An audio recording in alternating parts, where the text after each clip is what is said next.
3, 2, 1. Engines full power and liftoff. Go SpaceX, go USS F-36. Vehicle is pitching downrange. MOD chamber pressure is nominal.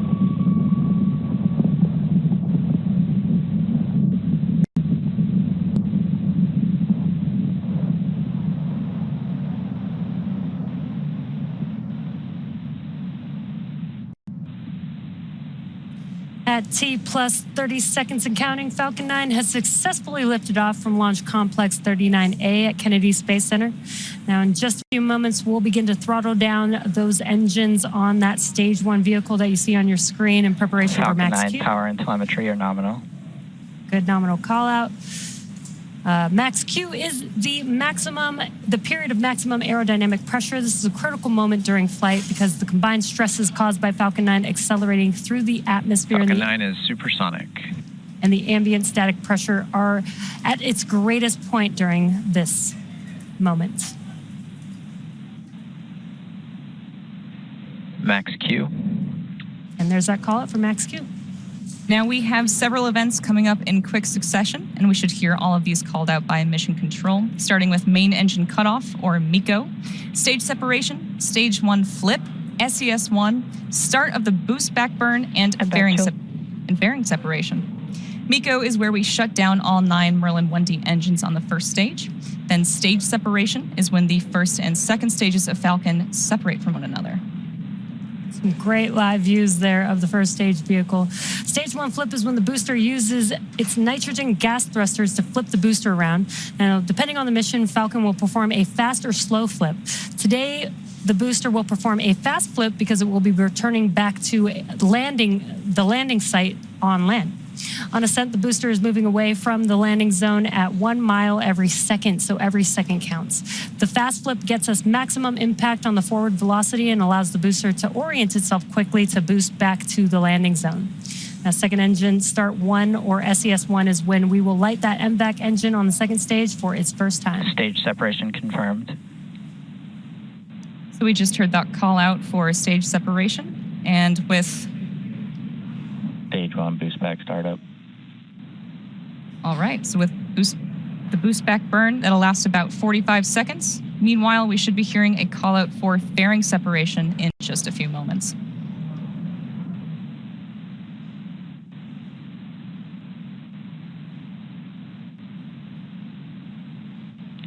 Fairing separation confirmed. And there we just heard we had a successful fairing separation. While Stage 2 continues on its journey, the fairing halves will fall back to Earth, where we'll attempt to recover them using our recovery vessel, Doug. Now, the boost back burn is almost complete, and it's going to place the first stage on an optimal trajectory for landing at Cape Canaveral Space Force Station at Landing Zone 2. There you can see a view. Stage 1 boost back shutdown. View from the first stage, we heard that call out, but also you can see that those engines have shut down on the first stage vehicle. Now it is nighttime over on the East Coast, so it's a little bit hard to see, but we are still seeing a view from the first stage vehicle.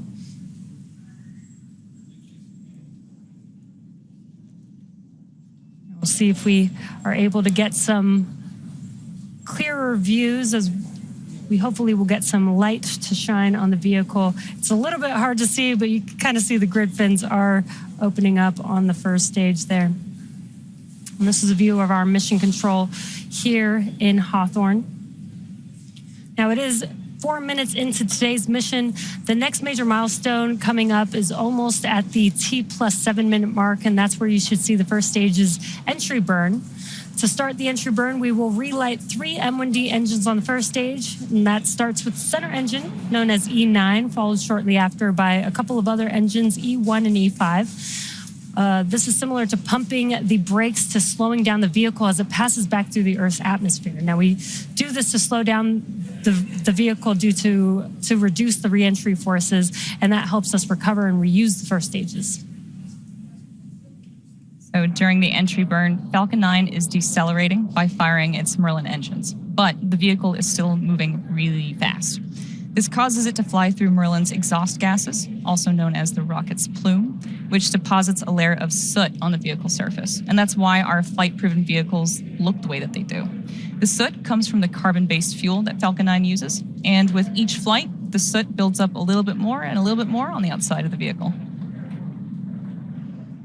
We are still a couple of minutes away from beginning that entry burn, and even though we don't have some live views at this moment, you can still check out the telemetry on the bottom left-hand corner of your screen, and you can also follow along on the bottom right-hand corner of your screen. You could see a graphic showing the engines on the first stage. So you can see when we do have that entry burn, we're going to light up those engines. You can see that on that graphic there.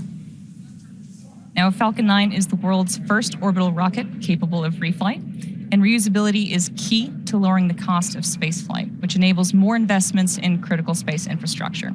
The Falcon 9's first stage that is supporting today's mission is performing this entry burn for its 6th time, and as we mentioned earlier, one half of the payload fairing is flight-proven, one is flying for its 2nd time, and the other is flying for its 1st. And we are, again, just a minute away from the beginning of the entry burn. Again, you can follow along with the telemetry. We are waiting to get some live views back of the first stage vehicle, but we can see the speed and the telemetry. It's nighttime, so it's a little bit dark. We don't have some great views, but as there you can see on your screen, again, it's a little bit dark. We got a little light there, but we'll follow along. When the entry burn does come up, it should light up the screen and we should get a little bit clearer view of the first stage. It's a little bit hard to see, but you can see the silhouette of the grid fins. We've got 4 hypersonic grid fins that help us steer the first stage as it's returning back to Earth. About 20 seconds or so away from that entry burn beginning on the first stage. Again, this is going to be the 2nd of 2 burns. And there you can see on your screen, the entry burn has begun.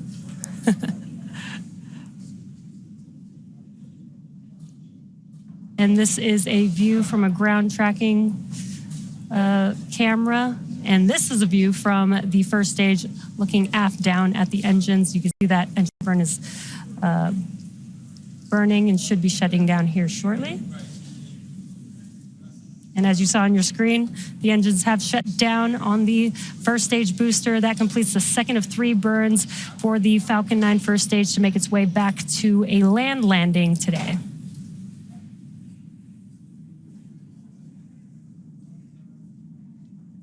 So in just under a minute, we should be expecting that first stage landing burn.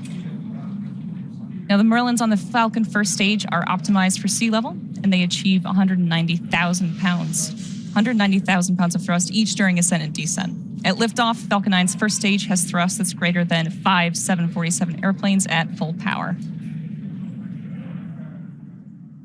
We are expecting that landing burn any moment.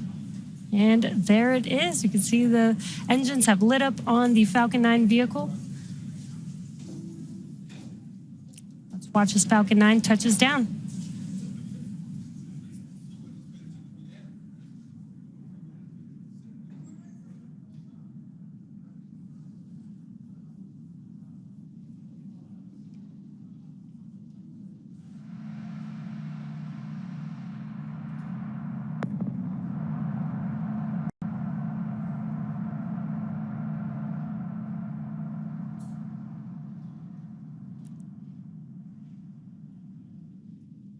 And that was the 6th launch and landing for this first stage. As a reminder, we will not have views of the 2nd stage at the request of our customer. So with that successful first stage landing, we will be ending our coverage of the mission before payload deploy. We'd like to thank the United States Space Force for entrusting us with today's mission. And we'd like to thank the range for their support, as always, and for all of our viewers tuning in. If you're interested in more launch coverage, head over to spacex.com/launches for the most up-to-date information. And while you're there, check out our new departure board featuring our upcoming launches with details such as mission name, launch and landing site, and liftoff time. And be sure to follow SpaceX on X for updates on our next missions and milestones. We'll see you again soon.